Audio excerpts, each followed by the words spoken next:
संहिता में ऐसी भाव आता है कि ठाकुर जी ने जब गिरिराज जी धारण किए तो सब ब्रजवासियों ने नंद बाबा से पूछी, बाबा ये तुम्हारो लाला कछु ज्यादा ही दिव्य काम ना करे, कालिया नाग को नथ दे, दैत्यन को मार दे, आज यानी गिरिराज जी उठा लिए। हमें तो ऐसा लगे आपको लाला कोई देव पुरुष है, ये इतनी बड़ी बड़ी लीला करे, ऐसा है ना सके कि आपको पता ना हो। तो फिर नंद बाबा ने वहां बीच बचाव करके सब में सफाई दी। बोले भैया देखो मैं तुम्हें सत्य बताऊं, गर्गाचार्य जी आए थे, गर्गाचार्य जी कह के गए तुम्हारो लाला नारायण नहीं है, नारायण समूह गुण ही, नारायण जैसे गुण है तुम्हारे लाला में, और उन गुणन की वजह से ही ऐसी ली। गर्ग संहिता में ऐसी भाव आता है कि ठाकुर जी ने जब गिरिराज जी धारण किए तो सब ब्रजवासियों ने नंद बाबा से पूछी, बाबा ये तुम्हारो लाला कछु ज्यादा ही दिव्य काम ना करे, कालिया नाग को नथ दे, दैत्यन को मार दे, आज यानी गिरिराज जी उठा लिए। हमें तो ऐसा लगे आपको लाला कोई देव पुरुष है, ये इतनी बड़ी बड़ी लीला करे, ऐसा है ना सके कि आपको पता ना हो। तो फिर नंद बाबा ने वहां बीच बचाव करके सब में सफाई दी। बोले भैया देखो मैं तुम्हें सत्य बताऊं, गर्गाचार्य जी आए थे, गर्गाचार्य जी कह के गए तुम्हारो लाला नारायण नहीं है, नारायण समूह गुण ही, नारायण जैसे गुण है तुम्हारे लाला में, और उन गुणन के वजह से ही ऐसी लीला करे। और ये बात सुनकर के तुरंत श्री वृषभानु जी बरसाना के राजा वे आए और वे आकर के बोले गर्गाचार्य जी ने यही बात मोसों भी कही है कि आपकी लाली भी कौन है, नारायण समूह गुणी। तो सब ब्रजवासी बोले तो पर एक काम करो, तुम्हारी लाली भी नारायण समूह गुणी, तुम्हारा लाला, तो इन दोनों को ब्याह करा दो। अब ये ब्रजवासी में पंचायत चल रही है, ठाकुर जी गिरिराज जी धारण पर ध्यान पूरा वही है ठाकुर जी को। जैसे ही ब्याह की बात सुनी सोई ठाकुर जी तो मंद मंद मुस्कान लगे, बोले अब बढ़िया है, यही बहाने से ही ब्याह तो होएगा। ऐसी कथा अब जैसे ठाकुर जी ने गिरिराज जी नीचे धरे तो बालक कोई श्रेष्ठ कार्य करके आए तो माँ पूछती है ना, अच्छा बता अब तेरे लिए क्या बनाऊं, तू जो कहेगा वहां घुमाने ले जाऊं, तू जो कहेगा पहनाऊं, ऐसे माताएं कहती हैं।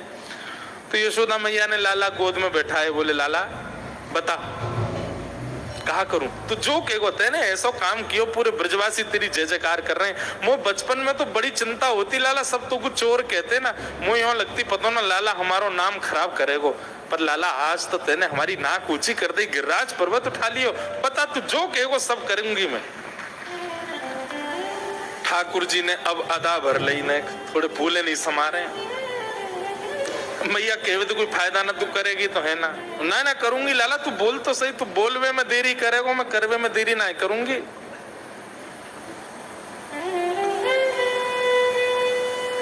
मैया मोहे ऐसी दुल्हन भावे, दुल्हन को नाम सुनते मैया बोली मुझे पता ही तुझे ही कहेगो, मैं जानू 3 वर्ष की उम्र ते तेरी एक ही रट लगी है कि मेरा ब्याह कराए दो।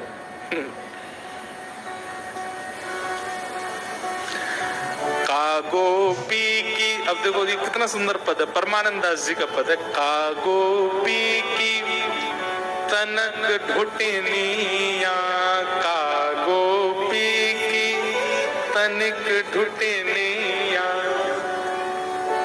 एक प्रकार से ठाकुर जी कह रहे हैं कोई गोपी की नेक्सी सी गुठरी सी बहू लिया मेरे काज। गुठरी समझते हैं किसको कहते हैं? आम की बीच की गुठली होती है, गुठरी मतलब तनिक सी, गुठरी सी, गुठरी मतलब तगड़ी सी, छोटी सी मोटी सी। का गोपी की तनक ढुटनिया, रुनक झुनक चले आवे, मैया मोहे ऐसी दुल्हन भावे। मैया जैसे मैं गदमदरास हूं, ऐसी गदमदरासी छोटी सी एक बहू लिया, ऐसे छुम छुम करके चले करे, आके धम्म सी मेरे बगल में आके बैठ जाओ करे, और कर कर पाक रसाल आपने कर कर कर पाक साल अपने छोटे छोटे हाथन ते छोटी छोटी रोटी बनावे और मैया मोही परस जिमावे ओ मैया मोहे। अब मैया देख तू मोटी है गई है और तू बूढ़ी भी है गई है, अब तू रोटी बनावे, कच्ची छोड़ दे। अब मैं तो कहूँ ना हूँ बात समय, और कच्ची रोटी खाते समय मेरे मन में बड़ी आवे कि एक नई दुल्हन आ जाए तो बना बना के। मैया बोली अच्छा मैं बूढ़ी है गई हूँ अब। और कर अंचल पट और बाबा ते कर अंचल पट और बाबा।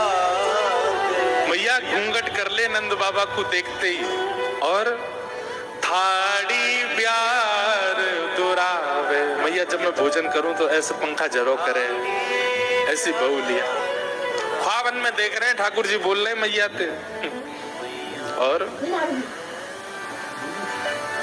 अगली बात क्या कह रहे, मोहे उठाए गोद बैठरावे, मोहे उठाए गोद बैठरावे। मैया मोहे उठा के अपनी गोद में बैठा ले करे। मैया बोली चल कैसी बात करे, तो गोद में बैठावेगी वो?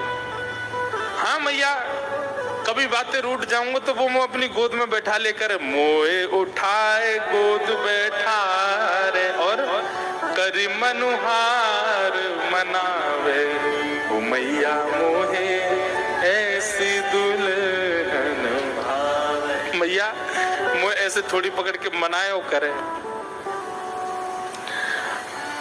अब मैया कह रही है अहो मेरे लाल कहो बाबा ते तेरो ब्याह करावे, ओ लाला मेरे तेरो ब्याह करावे। नंद राय और नंद रानी तो मिल समुद्र बढ़ावे, मोद समुद्र बढ़ावे मैया मोहे ऐसी। ठाकुर जी की भावना। और फिर गर्ग संहिता की कथा आती है कि ठाकुर जी नंद बाबा ने वृषभानु जी को पत्र लिखो कि आप अपनी लाली को ब्याह निश्चित कर दो हमारे लाला थे। है कि जैसे लड़का वालों को लड़की पसंद आ जाए या लड़की वालों को लड़का, तो जिनको पसंद आएंगे वो पहले पत्र भेजेंगे, और पत्र पढ़ करके अगर संबंध पक्का होगा तो पत्र के साथ में खूब सारे रत्न मिठाई आदि वो पल्ली तरफ से आ जाए तो समझो संबंध पक्का हो गया। पहले होते होंगे ऐसे। तो नंद बाबा ने पत्र लिखा कि आप ब्याह करा दो। वृषभाजू ने पत्र देख करके और संबंध पक्के करवे के काजे महाराज सैकड़ों बैलगाड़ियों में मोती जवाहरात हीरे आदि भर भर के मिठाइयां भर भर के कहीं बोले जाओ नंद बाबा के यहाँ ले जाओ, हमारी तरफ से संबंध पक्को कर दो। ठाकुर जी आजकल गैया चरावे ना जामे, क्यों बात निहारे हैं कि संबंध पक्के की खबर आवे। पूरे दिन देखते रहे बरसाने की ओर। आज देखी धूल उड़ रही है महाराज, तभी कहा दे कि बैलगाड़ी में रत्न जवाहरात भरते भई आ रहे हैं। दौड़े दौड़े चौकड़ी मार के भागे। बोले अब यूं तो जाके कह ना सके कि ब्याह पक्को है। अरे बाबा देख बरसाने तो हुआ आ रहा, ऐसी धूल उड़ रही है। दौड़ के जाके देखी तो महाराज बैलगाड़ी आ रही थी। अरे लाला हुआ ना आयो, तेरो संबंध पक्को है गो। लेकिन नंद बाबा चिंता में चले गए। कैसे? अब नियम क्या है कि लड़कियों के पक्ष से अगर कोई सामग्री आई तो लड़का वाले उसको दुगना करके भेजते हैं, लेकिन बरसाने से जो सामग्री आई थी उसको दुगने करने की सामर्थ्य नंद बाबा में नहीं। ऐसे ऐसे रत्न इतने ऊंचे घर की हैं श्री राधा रानी। नंद बाबा ने जब उन हीरे मोती जवाहरातों को देखा तो नंद बाबा बोले भैया हमें तो लगे संबंध तोड़ना पड़ेगा। क्यों? बोले वृषभानु जी की तो हमें लगे हम चरणन के कण के समान भी नहीं है। इन रत्नन को दुगनो करनो कैसे संभव होएगा? हमसे कहां से करेंगे? सब लोग इकट्ठे गए। नंद बाबा ने कि भैया देखो अब ये सब रथ आए हैं इतनी दूर से चल के, अब रात्रि इन सब उनको प्रसादी पवाओ, सुबेरे यथावत या को वापस कर देंगे और मना कर देंगे भैया हम ना कर सकें। और भैया छोरी ऊंचे घर में ही जानी चाहिए, अब हम तो वृषभानु जी के समान भी नहीं है। ठाकुर जी को चिंता है कि बोले संबंध टूट जाएगा हमारो। अगले दिन सवेरे भाई नंद बाबा ने रात में गिनती करवाई, कितनी सामग्री आई है सब गिनती करो, और दूसरे दिन सब देख के उतनी उतनी भिजवा दो। गिनती करनी शुरू करी, जितने सामान आए सब देखने प्रारंभ किए तो एक बैलगाड़ी में मोतिन की माला हती खूब सारी, वहां में तो एक मोती की माला कम पड़ गई। और वो एक मोतिन की माल, इधर देखो सब लोग ध्यान से सुनो, एक मोतिन की माल कम पड़ी।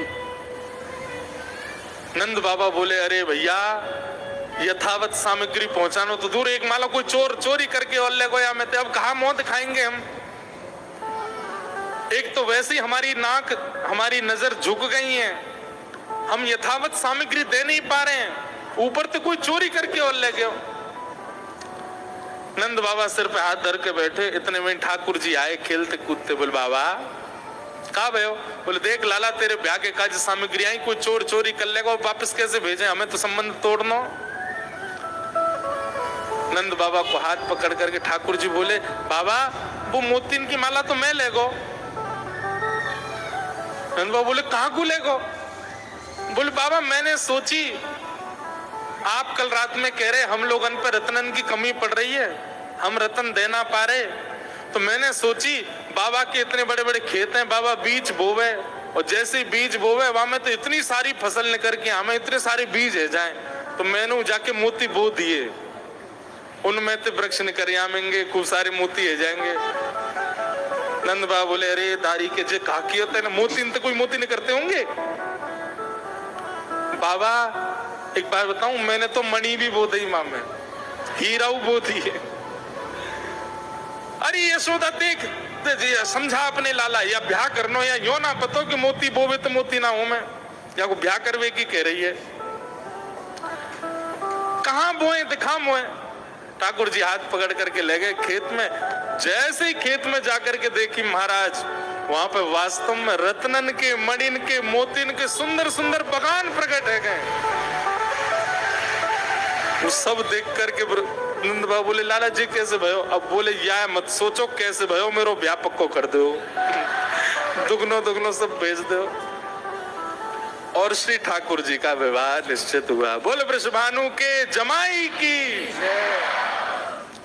ऐसे हमारे लाल जी हैं, बड़ी मधुर ब्रज की लीला तो क्या कहें महाराज, ऐसे ऐसे भाव हैं ठाकुर जी के।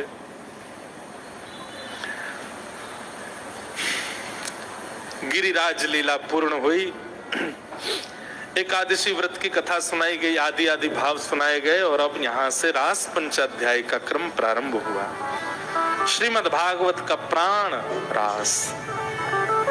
बहुत सावधानी से सुनिएगा, हम थोड़ा रास बोल करके और फिर ठाकुर जी का ब्याह करेंगे। और कल कथा का समय कितना 9:30 तक आ जाना है, और भैया कल 10 बजे ही शुरू हो जाएगी कथा, आप लोग यथावत समय से आ जाना।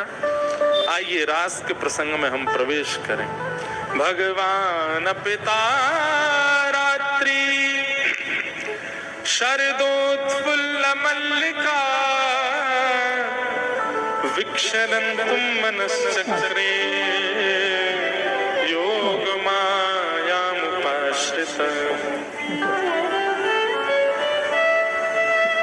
रास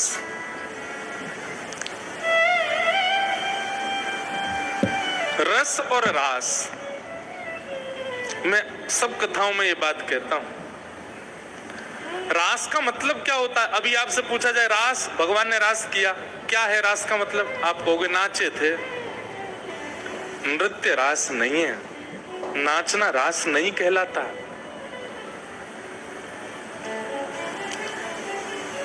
आप लोग नित्य अटल बिहारी जी के दर्शन करने जाते हो, ये रस है। लेकिन उन मिठाई वाले दुकान पर अटल बिहारी जी स्वयं आए और आकर के दोना मिष्ठान के ले गए, वो रास है। वो क्या है? सीधी बात है, ज्यादा इसको कठिन नहीं बनाना। आप ठाकुर जी से मिलने के लिए जो जो क्रियाएं करते हैं वो सब रस कहलाती है, पर ठाकुर जी आपसे मिलने के लिए कोई क्रिया करते हैं वो रास कहलाती है।